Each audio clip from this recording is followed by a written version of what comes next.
Welcome to 3 Minute Thoughts. So, since it's over 100 here in Seattle today, or it did hit over 100 here in Seattle, I was thinking, you know what? Let's talk about the weather at Burning Man. So, a lot of people call it a desert, and I believe technically it is and isn't. It's a dry lake bed, but it has those desert kind of temperatures, which are really hot in the daytime.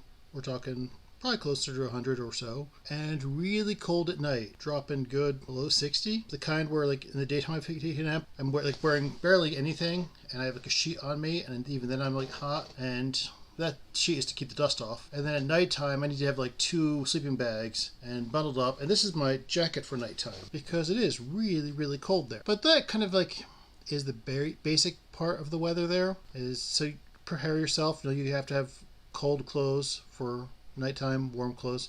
Warm clothes, you can just take clothes off. But nighttime, you want to have like bathrobes or heavy coats just to protect you from the cold. But that's not the only weather there. You also have the wind. And since it is a dry lake bed, it's got a dust that's like talcum powder. It's very, very fine, and it kicks up really easily. And you don't really notice it too much in the daytime unless it's really windy. But at nighttime, you can definitely, with your headlights, start seeing the sparkles of all the particles of dust floating around. Having face masks is definitely a good idea to keep the dust particles out of your lungs. But more specifically is the wind itself. Is the wind will kick up certain times a day and is strong enough to knock over a tent and take it and fly it away. Yes, I've seen a whole Costco carport take off and land 100 feet away. Yeah, the wind can get really, really, really bad. And especially with the dust, you end up with these things called whiteouts. So you can't see 5 feet in front of you. It's that dusty. Ergo, why you always have goggles. You need to have daytime goggles, so something that's shaded, and nighttime goggles, something that's clear, because, and